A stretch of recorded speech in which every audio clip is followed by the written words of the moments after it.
I was born fat. Before prom started, everyone was asking each other to be their date. Someone shoved me toward Nicholas Reed and shouted for us to get together.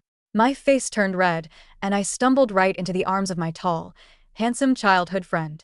But Nicholas shoved me hard to the floor like he had touched something filthy. "You disgusting fat pig. Don't touch me. Gross. If I didn't feel sorry for you getting bullied, I wouldn't even bother with you." The whole class laughed at me. Austin Walker, the star quarterback on the football team, helped me up from the floor. "Nicholas Reed, do you really think everyone in the world is as blind as you?" The whole room went silent in an instant. He lowered his head and glanced at me, looking too serious for it to be a joke. "Serena Hayes, you'll be beautiful once you lose weight." Nicholas let out a sneer. "If she looks even half as good as the cheer captain after losing weight, I'll livestream myself eating crap." He looked at my dress, which had split at the seams. "But, well, this sow's biggest hobby is eating, so there's no way she can lose weight." Another round of laughter broke out around us. I covered my torn dress, looked at him, and all 12 years of my crush vanished in that moment. That night, after I got home, I stood in front of the mirror and looked at myself. 5'9", 250 pounds. I wrote down a plan in my notebook. First, lose weight. Second, change my college application and stop going to Harvard University with him. LOL, the toad really wants to eat swan meat. She's 250 pounds and still dares to like Nicholas. Where does she get the courage? My classmates' mocking did not stop. Chloe Summers, the queen bee, laughed the loudest and deliberately picked up a plate piled high with cream cake. Then she pressed the plate into my face. Cream smeared all over my face. "Serena, don't be sad. Eat more, just like a pig eating feed. Once you're full, you won't be sad anymore." Someone chimed in, "Serena, if you want a boyfriend, you might as well find a boar, huh?" The prom exploded with laughter again. Nicholas held a glass of champagne, the remnants of mockery still hanging at the corner of his mouth, as if none of this had anything to do with him. Austin Walker, the star quarterback, frowned and glanced at him, but said nothing more. Instead, Chloe Summers, who was standing beside Nicholas, leaned over and whispered something. Nicholas gave a low laugh, as if he were sneering. I wiped the cream from my face and stood up. "I'm leaving first." Chloe immediately put on a caring expression. "Serena, don't be mad. We were really just joking." I ignored her, got up and walked out. When I passed by Nicholas, he did not even lift his head and was still chatting with Chloe. I stopped. "Nicholas Reed." He finally looked up at me with a trace of impatience in his eyes. "What?" I looked at him. I remembered when we were 6, when he moved next door to my house and scraped his knee on the very first day. I was the one who carried him on my back and took him to the neighborhood clinic. Back then, he smiled at me, even though I was already chubby. That one smile stayed with me for 12 years.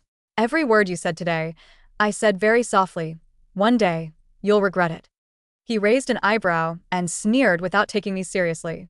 "Me regret it? Fat ass, in this life, I did not listen to the rest and pushed the door open. The hallway was very quiet. My hands were shaking, but my tears did not fall.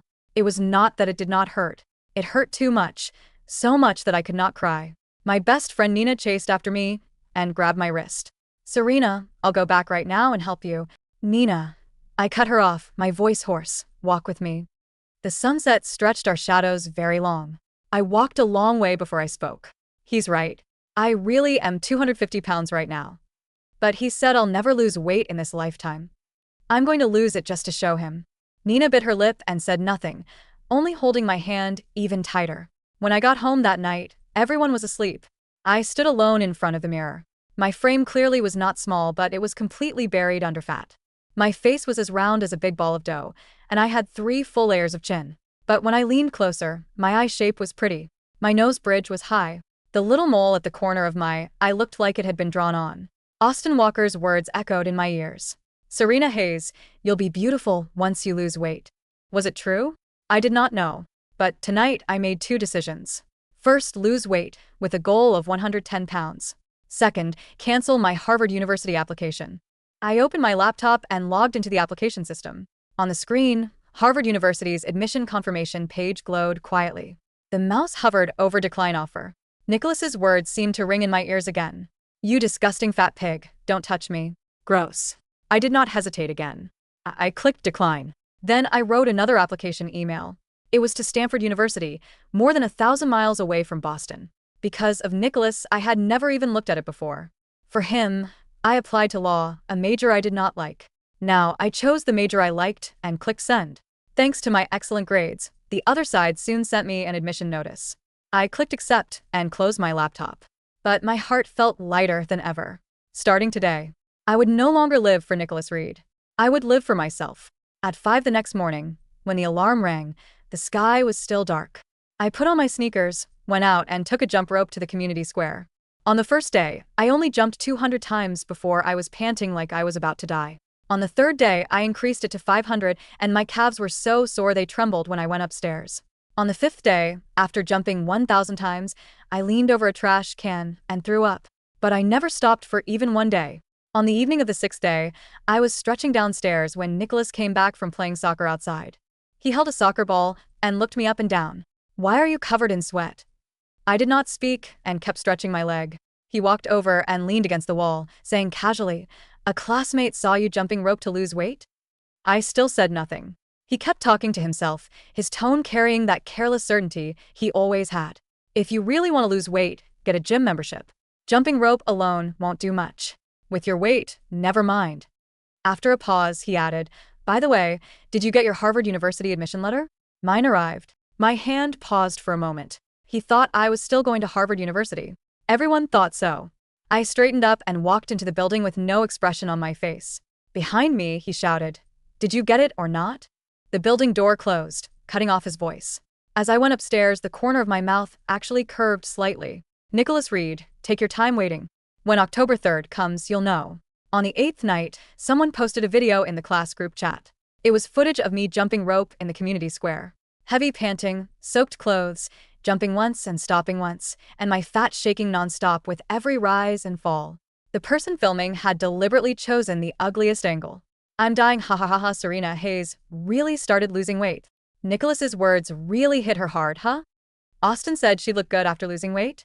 I couldn't see any potential in that face even with a magnifying glass. Chloe Summers, "Serena, good luck. Anyway, there are tons of pretty girls at Harvard Law, so if you don't lose a little weight, you'll seriously feel inferior once school starts." Nicholas also came out and sent a message.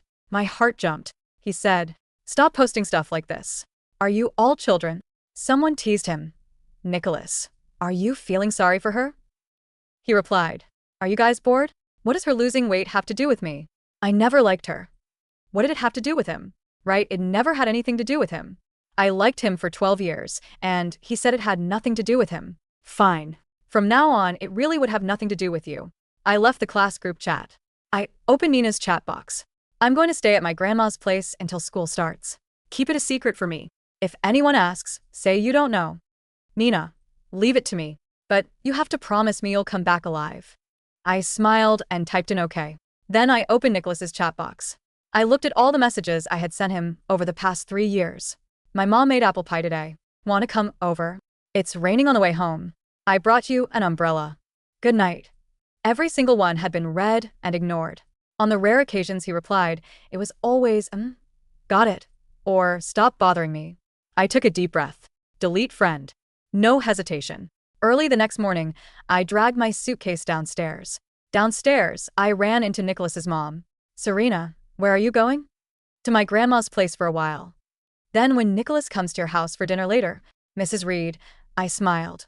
Nicholas is already an adult, so there's no need to trouble my mom anymore. When I carried my suitcase out of the community, a window opened behind me. I knew it was Nicholas's room, but I did not look back. Not even once.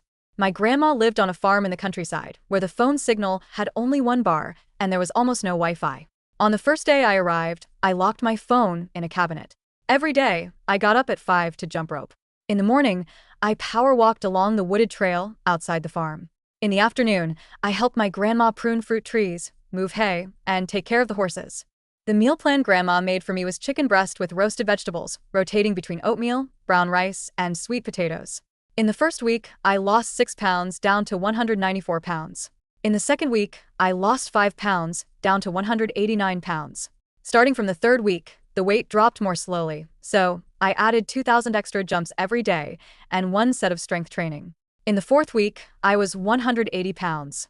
In 1 month, I had lost a full 20 pounds.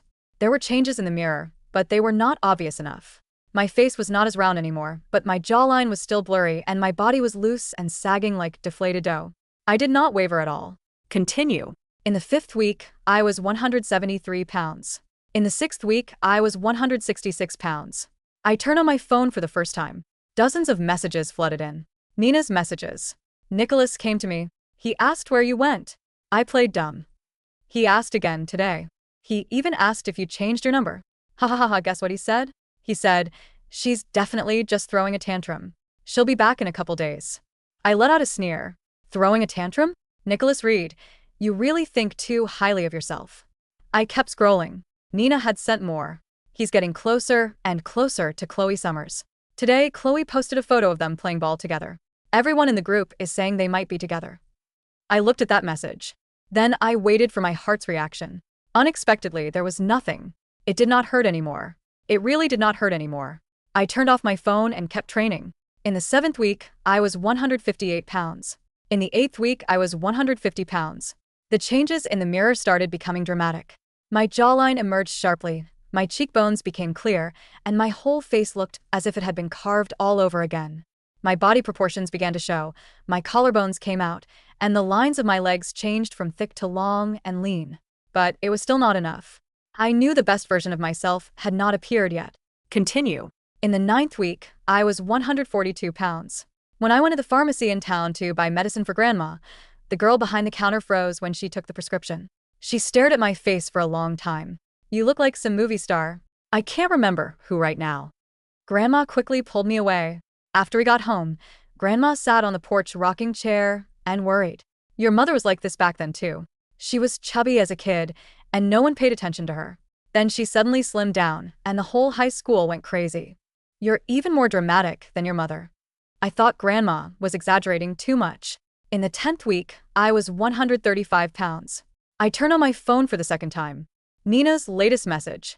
Nicholas told me to tell you that if you don't join the Harvard freshman group soon, it'll be too late. His exact words were, is she still throwing a tantrum? Tell her I won't pay attention to her when the time comes, so she shouldn't get her hopes up. I looked at this sentence and could not help laughing. Even now, he still thought I would go to Harvard University.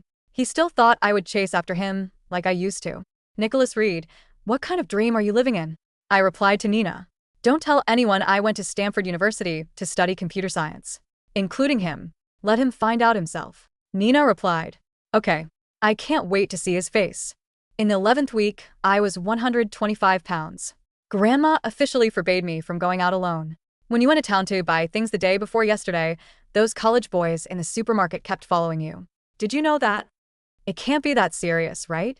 Go look in the mirror yourself. I went to look. Then I fell silent.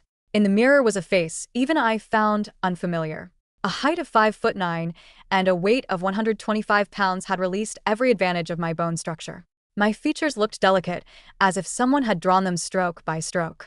The corners of my eyes tilted slightly upward, my eyes were a pale blue, and my lips were a very light rose color. My collarbones looked like butterfly wings, and my waist looked small enough to hold in one hand. The mole at the corner of my eye was like the final stroke, pushing my whole face from pretty to stunning. I stared for a long time. So what Austin Walker said was true. In the 12th week, I was 110 pounds. Grandma stood behind me and let out a long sigh. What a sin. Your parents spent more than 10 years fattening you up, and now it's all wasted. I finally could not hold back. What are you all talking about? What happened to me when I was little? Grandma shook her head and refused to say. She only muttered, after school starts, wear a hat and sunglasses. Don't cause trouble. I replied, okay. But in my heart, I thought, Nicholas Reed, on October 3rd, you will look for me in the crowd of freshmen checking in at Harvard University. You will search every classroom in the law school. You will go through every freshman list. But you will never find the name Serena Hayes. Because I am no longer there. I will never stand behind you again. The day before school started, Nina sent me a string of screenshots. They were chat records from the high school class group. Chloe Summers had posted a photo of herself and Nicholas standing at the Harvard University gate. She leaned against his shoulder and smiled brightly with the caption, "Thank God you're here with me." A bunch of people teased them underneath. Perfect match. Harvard University's best couple. Nicholas also rarely showed up, and his tone was very relaxed. Don't talk nonsense. We're friends. Then someone asked, Hey, where's Serena Hayes? Didn't she also apply to Harvard Law? Why haven't we seen her among the freshmen?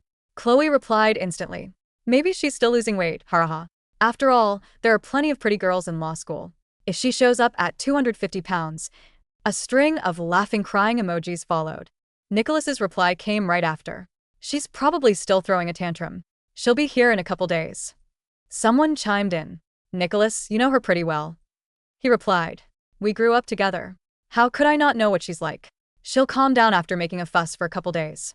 I stared at that sentence for a long time. How could I not know what she's like? Nicholas Reed.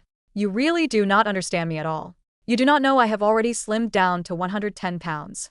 You do not know I am already in California, 3,000 miles away.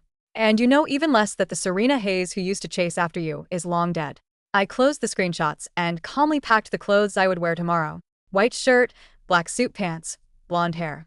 That was enough. September 1st. Stanford University Freshman Welcome Ceremony. The campus main auditorium was full of freshmen. The freshman representative speech for the School of Computer Science was scheduled for last. I was the last person to go on stage. Backstage was noisy, and the students in front of me were so nervous their palms were sweating. Instead, I was very calm. 5'9", 110 pounds. My white shirt was tucked into high-waisted trousers, and below my waistline it was all legs. When the staff member in charge of the microphone adjusted the equipment for me, they could not help freezing for a moment. You're a freshman from the School of Computer Science? I smiled and said nothing. The last thought that passed through my mind was, Nicholas Reed was probably still waiting in the Harvard freshman group to see my name. Then keep waiting. Next, please welcome the freshman representative of the School of Computer Science, Serena Hayes. I stepped into the lights and walked onto the stage. The moment the spotlight fell on me, thousands of people in the audience lost their voices at the same time. It was not silence. It was suffocation. As if everyone had forgotten how to breathe at the same time. 5'9", 110 pounds. White shirt, black trousers, ponytail.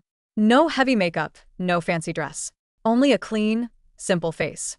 And the tiny mole at the corner of my eye. I walked step by step to the podium. The silence lasted 3 seconds. Then the auditorium seemed to explode. Screams, applause, and whistles rose one after another. They mixed together, shaking the whole auditorium with echoes. Someone stood up. 1 row, 2 rows, 10 rows. People in the back kept raising their phones to take photos. When I reached the podium, I stood still. I tilted my head slightly. The light covered my whole body. I smiled. The shutter sounds were as dense as a rainstorm. I suddenly remembered what Nicholas said at prom 3 months ago. She'll never lose weight in this lifetime. If she looks even half as good as the cheer captain after losing weight, I'll live stream myself eating crap. At this moment, I stood before thousands of freshmen. I stood where the spotlight was brightest. Nicholas Reed, you owe me an apology. But I no longer need it. After the welcome ceremony ended, Nina's messages hit me like bombs. Your photos are being shared everywhere online. I can't hold it in anymore. I'm posting them in the class group. I had not even had time to reply. She had already posted them. In the screenshot was her caption. At everyone, Nicholas Reed, you said if she looked half as good as the cheer captain after losing weight, you'd live stream yourself eating crap. Come on, take a look. Is this enough to be half? The photo was taken at the welcome ceremony, just now. Under the lights. White shirt, black trousers. The moment I tilted my head. 5'9", 110 pounds. A mole at the corner of my eye. Then the group exploded. Messages flooded the screen like a tidal wave. Who is this? Is this Serena Hayes? No way. This isn't Harvard University. It's photoshopped, right? Wait, is this Stanford? At Nicholas Reed, where are you? Come out. Do you admit what you said or not? In the heart of Cambridge, Massachusetts, the late summer air carried a hint of autumn chill. Inside a high-ceilinged dorm room at Harvard University, Nicholas Reed sat at his mahogany desk, staring blankly at his phone. The screen was a blur of rapid-fire notifications. The high school class group chat, which had been relatively quiet since orientation week began, was now a chaotic torrent of messages. It started with a single photo posted by Nina. Nicholas's thumb hovered over the screen, his heart hammering against his ribs. With a strange, heavy rhythm, he clicked on the image to expand it. The girl in the photo stood on a brightly lit stage, framed by the sleek, modern architecture of Stanford's main auditorium. She was tall, 5'9", and her posture was impossibly elegant. She wore a simple white button-down shirt tucked into tailored black trousers, a classic look that highlighted a waist so narrow it looked like it could be held in one hand. Her long, pale blonde hair was pulled back into a high, neat ponytail, exposing a jawline so sharp and defined. It looked as though it had been carved from marble. But it was her face that made Nicholas's breath catch in his throat. Her skin was flawless, luminous under the stage lights. Her eyes, a striking, pale, icy blue, held a calm, piercing clarity. And there, just beneath the outer corner of her left eye, was a tiny, dark mole. The mole. Nicholas's mind fractured. He knew that mole. He had seen it every day of his life for 12 years, buried beneath layers of soft, round cheeks that he had spent his adolescence mocking. But this wasn't the girl he remembered. This wasn't the girl who had clumsily stumbled into his arms at prom, her cheap dress splitting at the seams while the class howled with laughter. This was a goddess. A woman of such breathtaking, effortless beauty that the entire auditorium behind her seemed to fade into a blur of insignificance. The group chat was in absolute meltdown. Classmate A, is this a joke? Is this really Serena Hayes? There's no way. This has to be AI generated. Or heavy plastic surgery. Classmate B, are you blind? Look at her bone structure. Plastic surgery can't give you that height or those proportions. She lost weight. A lot of it. Classmate C, wait, did Nina say Stanford? She's at Stanford. I thought she got into Harvard Law with Nicholas.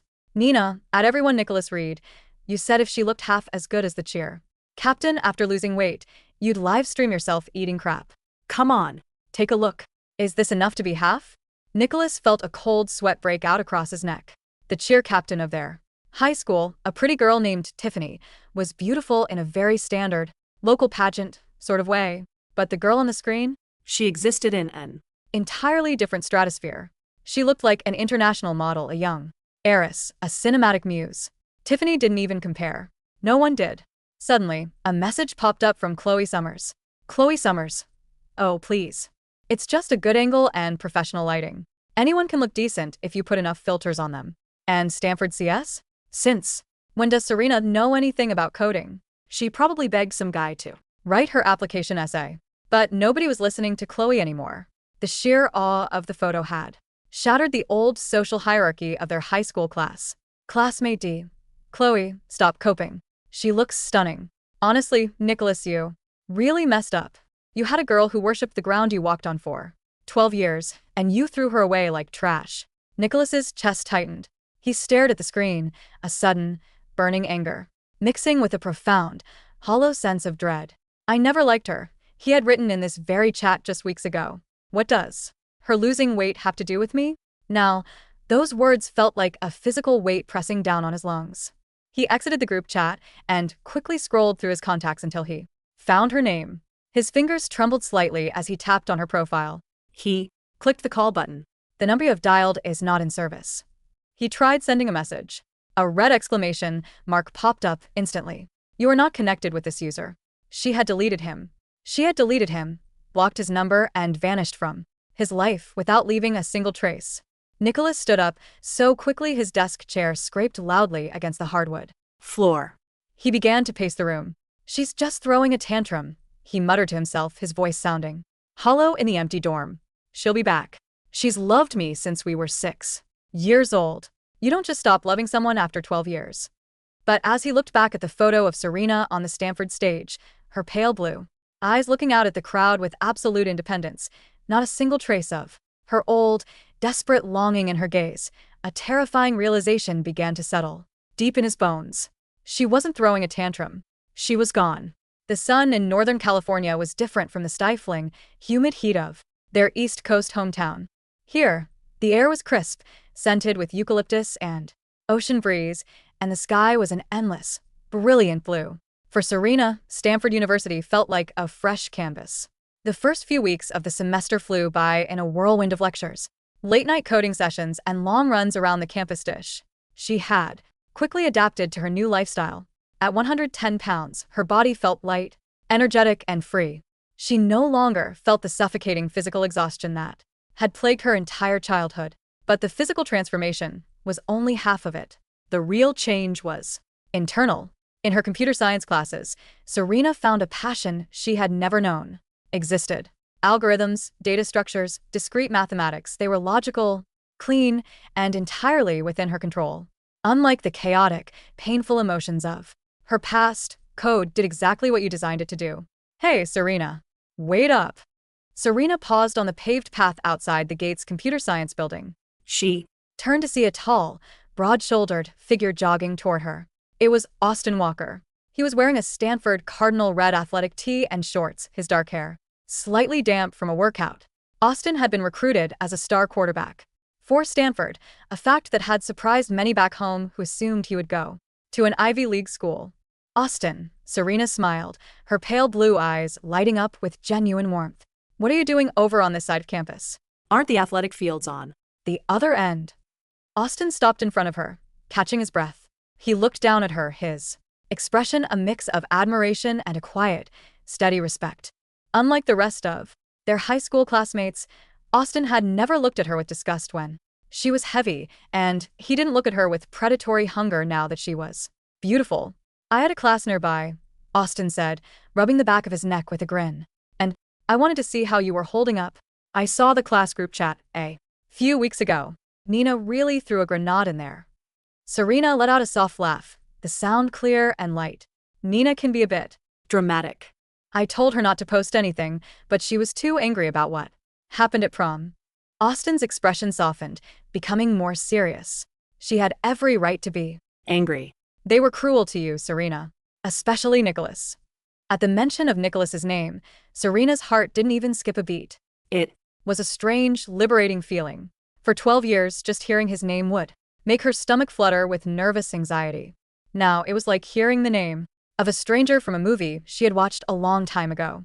It doesn't matter anymore, Serena said quietly, looking out over the Palmlinet Plaza.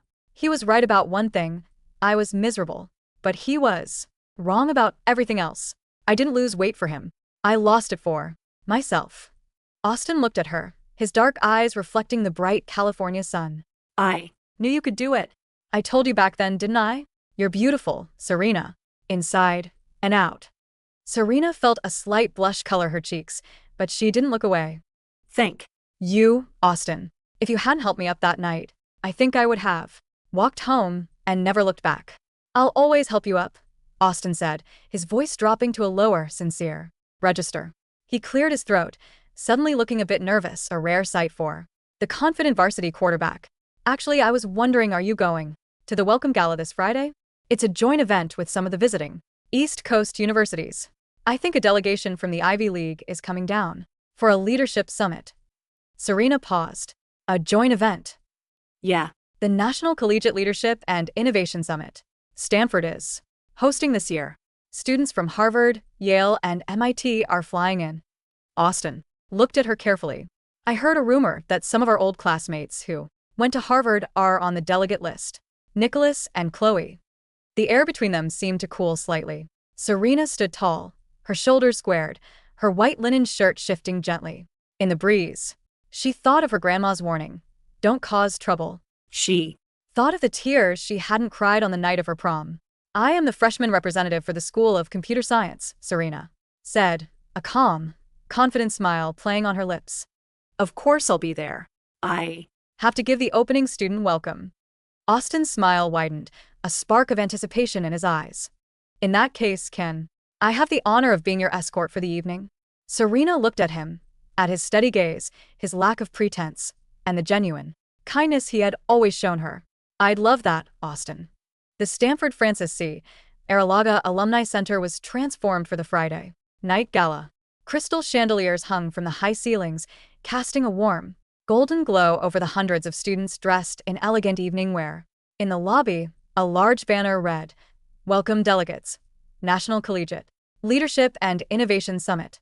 Nicholas Reed adjusted the collar of his tailored tuxedo. He looked sharp, his dark hair styled perfectly, but there was a restless, tense energy about him.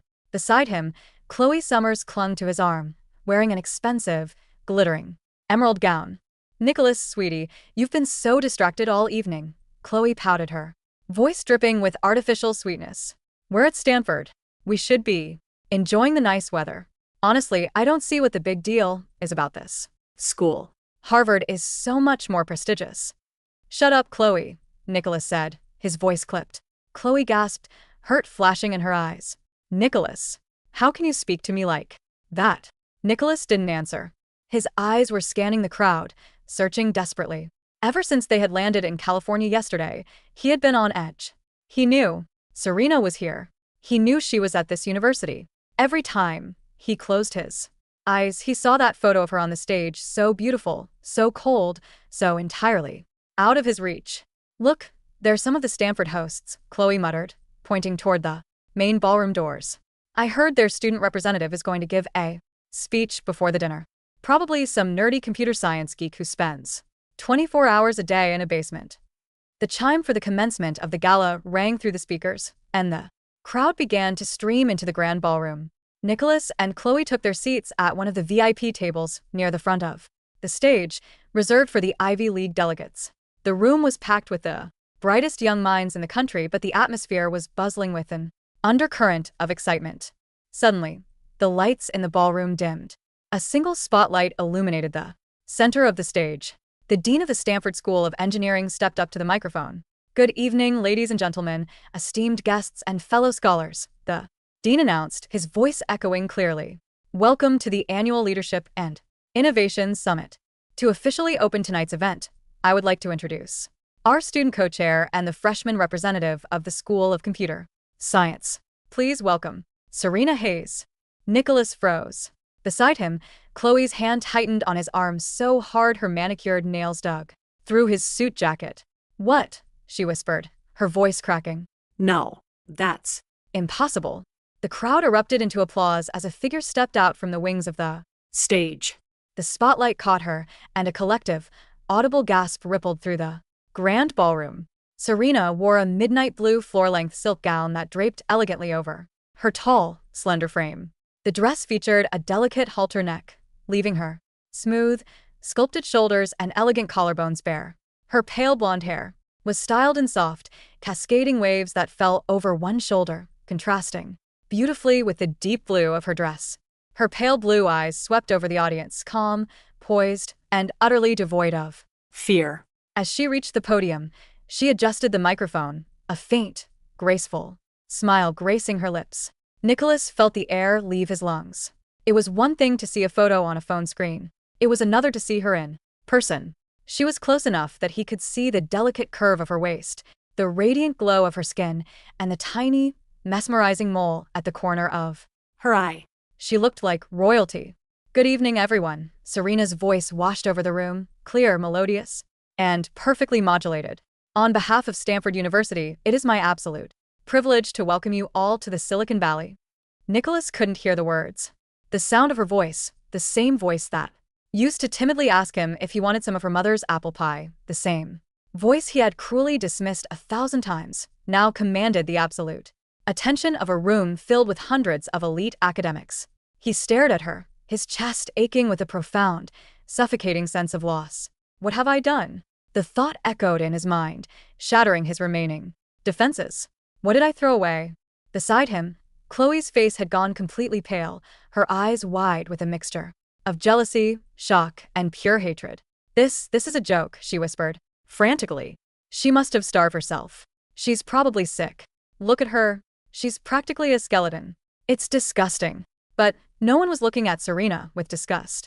All around their table, the male delegates from Yale and Princeton were staring at the stage with rapt, undisguised admiration. Who is that? One of the Yale delegates whispered to his friend. She's Unbelievable. And a CS major? Beauty and brains. I'm going to get her number tonight, his friend replied, eyes fixed on the stage. Nicholas felt a sudden, violent surge of possessiveness. He wanted to stand up and shout at them. She's mine. We grew up together. She's loved me for 12 years. But then, his eyes drifted to the side of the stage. Standing in the wings, waiting to present the Athletic Leadership Awards, was Austin Walker. He was wearing a sleek black tuxedo that highlighted his athletic build. His eyes were fixed on Serena, his expression filled with a quiet, deep pride. As Serena finished her speech to a thunderous round of applause, she turned and walked toward the wings. Austin stepped forward, naturally offering her his arm. Serena smiled up at him, a real, genuine, radiant smile, and slipped her hand into the crook of his elbow. Nicholas felt his heart drop into a cold, dark abyss. The dinner portion of the gala was a blur for Nicholas. He barely touched his food, his eyes constantly tracking Serena's movements across the ballroom. She was surrounded. Wherever she went, professors, university donors, and student delegates flocked to speak with her. She handled the attention with an effortless grace, laughing softly, engaging in intellectual debates, and making everyone around her feel at ease. She was no longer the insecure girl who tried to hide her body in oversized hoodies. She was a star, orbiting in a universe he had no access to. "Nicholas, let's go get a drink at the bar," Chloe pleaded, her voice grating on his nerves. "I can't stand being in this room anymore. Everyone is talking about her." "Then leave," Nicholas said coldly, pushing his chair back. He stood up, his eyes locked on Serena, who was currently walking toward the terrace doors to get some fresh air. Without waiting for Chloe, Nicholas strode across the ballroom, his heart pounding in his chest. This was his chance. He had to talk to her. He had to make her understand. The outdoor terrace was quiet, illuminated by low, warm lights and surrounded by towering palm trees. The cool California night air was a welcome relief from the stifling heat of the ballroom. Serena stood by the stone balustrade, looking out over the quiet campus plaza. "Serena." She didn't startle. She slowly turned around, her midnight blue dress whispering against the stone floor. When she saw him, her pale blue eyes remained entirely calm. There was no anger, no resentment, and most painfully of all, no love. "Nicholas," she said, her voice polite but entirely detached. "I didn't expect to see you here." Nicholas took a step forward, his hands clenched into fists at his sides. "Serena, you look incredible." "Thank you," she replied simply. "Why didn't you tell me?" Nicholas's voice crackled with emotions he couldn't control. "Why did you decline Harvard? We were supposed to go together. We had a plan." Serena let out a very soft, almost pitying laugh. "We didn't have a plan, Nicholas. I had a plan, and it was a pathetic one. I wanted to follow you to Harvard, to major in law, something I hated, just so I could continue to be your shadow." "It wasn't pathetic," Nicholas argued, taking another desperate step closer. "Serena, I was stupid. At the prom, I was under a lot of pressure, and everyone was teasing us. I didn't mean what I said. I was just trying to save face. To save face." Serena's gaze turned icy. "You called me a disgusting fat pig, Nicholas. You told everyone that if you didn't feel sorry for me getting bullied, you wouldn't even bother with me. You watched while Chloe pressed a cream cake into my face and you laughed." "I was wrong," Nicholas cried out, his composure completely shattering. He reached out to grab her hand, but Serena stepped back gracefully, avoiding his touch as if he were something unclean. The gesture stung him more than any words could. "Do you remember what I told you that night?" Serena asked softly, her voice steady and resolute. "I said, every word you said today, one day, you'll regret it." Nicholas's throat felt tight, a bitter taste rising in his mouth. "I do. I regret it, Serena. I regret it every single day. Please, can we just start over? We've known each other since we were 6. You carried me on your back to the clinic. You can't just throw away 12 years of history." "I didn't throw it away," Serena said, looking him straight in the eyes. "You did. You spent 12 years taking my affection for granted, treating me like a security blanket you could kick whenever you were in a bad mood, because you knew I'd always come back." She took a step closer to him, her height, now emphasized by elegant heels, bringing her nearly eye to eye with him. "But I woke up, Nicholas. The girl who loved you is dead. The person standing in front of you now is Serena Hayes. And she doesn't need you. She doesn't even think about you." "Serena?" Tears actually began to well in Nicholas's eyes, a desperate, pathetic display of regret. "Please, just give me one chance. Just one. Is there a problem here?" A cold, commanding voice broke the silence of the terrace. Nicholas turned to see Austin Walker stepping out onto the balcony. Austin's gaze was fixed on Nicholas, his dark eyes filled with a dangerous, protective intensity. He walked over and stood right beside Serena, his presence towering and solid. "Walker," Nicholas spat, trying to regain his footing. "This is between me and Serena. We're childhood friends. Mind your own business." Serena's business is my business, Austin said smoothly, his voice leaving no room for argument. He looked down at Serena, his expression instantly softening. Are you ready to go back inside, Serena? The dean wants to introduce us to some of the keynote speakers. Serena looked up at Austin, her smile warm and genuine. Yes, Austin. Let's go. As they turned to leave, Nicholas took a step forward, desperation driving him mad. Serena, what about the bet? What about what I said? I'll do it. I'll Apologize publicly. Just don't leave with him. Serena paused. She didn't turn around, but she spoke loud enough for the cool night breeze to carry her words back to him. Nicholas, I don't care about your childish bets. Keep your apologies. I don't need them, and I don't want them. She slipped her hand into Austin's, and together, they walked back into the warm, golden light of the ballroom, leaving Nicholas alone in the dark. While Nicholas was drowning in regret on the terrace, Chloe Summers was experiencing her own public nightmare inside the ballroom. Driven by jealousy and resentment, Chloe had had too much to drink. She stood near the buffet table, loudly whispering to a group of Harvard delegates about Serena's past. She was huge. Chloe laughed shrilly, her voice carrying over the music. Literally 250 pounds of pure fat. She looked like a giant, wobbling jelly. And now she's acting like she's some kind of high-class lady. It's hilarious. She Probably spent the entire summer at a fat farm getting liposuction. A few of the delegates looked uncomfortable, shifting away from her. But Chloe, fueled by alcohol and bitterness, didn't notice. And that Austin Walker? He's only standing next to her because he feels sorry for her. Or maybe she's paying him. Her family isn't poor, you know. Is that so, Chloe? Chloe froze. She turned around to see Nina standing behind her.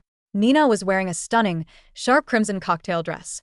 She had been invited to the gala as Serena's guest, and she had been keeping a close eye on Chloe all evening. Nina, Chloe sneered, trying to maintain her superior attitude. What are you Doing here? This is an elite university summit. Did you sneak in? I'm here as Serena's guest, Nina said, her voice dangerously calm. And unlike you, Chloe, I don't need to drink myself into a stupor to deal with my own insignificance. What did you say? Chloe's face flushed red with anger. I said, you're pathetic, Nina said, stepping closer, her voice loud enough to attract the attention of the surrounding students. You spent 4 years of high school bullying Serena because you were terrified of her. You knew that even When she was heavy, she had better grades than you, a better personality than you, and a brighter future than you. That's a lie. Chloe shrieked. Is it? Nina laughed, pulling out her phone. Everyone, look at this. With a few taps, Nina projected a video onto the large, interactive digital screen on the ballroom wall, which was currently displaying a social media feed. For the summit, Nina had used the summit's official hashtag to upload a video. The screen flickered, and suddenly, a video from high school graduation night began to play. It was the footage of Chloe pressing the cream cake into Serena's face, laughing hysterically while Serena stood there, humiliated, her dress torn. The audio was crystal clear. Eat more, just like a pig eating feed. Once you're full, you won't be sad anymore. The ballroom went dead silent. Hundreds of elite students, professors, and university administrators turned their heads to look at the screen, and then at Chloe. The contrast between the cruel, ugly bully in the video and the beautiful, elegant Serena Hayes, who had just delivered a brilliant opening speech, was staggering. The sheer malice of the act was repulsive to the highly educated, progressive crowd. Whispers broke out instantly. That's horrible. Who is that girl in the green dress? Is she a Harvard student? How did someone like that even get admitted? That's disgusting behavior. It's literal assault. Chloe's face drained of all color. She looked around the room, realizing with a sinking heart that she had become the pariah of the evening. The prestigious image she had worked so hard to build at Harvard was shattered in a single moment. This is a setup. Chloe cried out, her voice trembling. She looked at the Harvard delegation, hoping for support, but even her fellow Ivy League students were stepping back, distancing themselves from her as if she were toxic. Just then, Nicholas walked back into the ballroom. He looked pale, hollowed out, and entirely defeated. Nicholas. Chloe ran to him, grabbing his arm. Tell them It was just a joke. Serena was fine with it. Tell them. Nicholas looked at the screen, then at the horrified faces of the crowd, and finally at Chloe. A sudden, Intense wave of disgust washed over him. Not for Serena but for himself and for Chloe. They had been the golden couple of their high school, but they were actually just cruel, small-minded monsters. He slowly pushed Chloe's hand off his arm. "It wasn't a joke, Chloe," Nicholas said, his voice hollow and dead. "We were full. And we deserve this." Without another word, Nicholas turned and walked out of the ballroom, leaving Chloe standing alone in the center of a whispering, disgusted crowd. Within minutes, the Harvard delegation coordinators stepped in quietly, escorting a sobbing, hysterical Chloe out of the venue to avoid further embarrassment to their university. A week after the summit, the dust had finally settled. The video of the high school bullying had gone viral within the Ivy League and Stanford networks. Chloe Summers was put on academic and behavioral probation by Harvard University after several student groups filed formal complaints about her conduct. Her reputation was ruined, and she spent her days hiding in her dorm room, unable to face the judgment of her peers. Nicholas Reed's situation was not much better. While he wasn't disciplined by the school, the weight of his regret and the loss of Serena took a severe toll on his mental health. He stepped down from his leadership positions, his grades began to slip, and he became a ghost on the Harvard campus, haunted by the memory of the childhood friend he had so carelessly discarded. Meanwhile, in California, the sun continued to shine. Serena stood on the balcony of her dorm, looking out over the Stanford campus. The morning air was cool, carrying the scent of pine and ocean salt. Her phone buzzed. She picked it up and saw a message from Nina. "Nina, Serena, have you seen the forums? Chloe is officially suspended from her sorority. And Nicholas, well, apparently he's been refusing to leave his room. They're getting exactly what they deserve." Serena stared at the message for a moment. She felt a quiet sense of justice, but there was no triumph, no malice. Their downfall didn't make her happy, because their existence simply didn't matter to her anymore. She replied with a simple, "That's good. But I have to go to class now." She put her phone in her pocket, took a deep breath, and walked out of her room. As she walked down the sun-drenched path toward the computer science building, she felt a light, effortless energy in her steps. She was 110 pounds, healthy, strong, and brilliant. She had a startup project she was working on with her professors, a group of genuine friends who respected her, and a future that was entirely her own to write. "Serena." She stopped and turned. Austin Walker was walking toward her, his face bright with a warm, steady smile. He was holding 2 cups of iced coffee.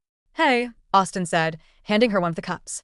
"I figured you'd be heading to the lab early today. Thought you might need some fuel." Serena took the cup, her fingers brushing against his. A warm, comfortable sensation spread through her chest. "Thank you, Austin," she said, her pale blue eyes reflecting the brilliant California sky. "You always seem to know exactly what I need." Austin walked beside her, his tall frame a protective, comforting presence.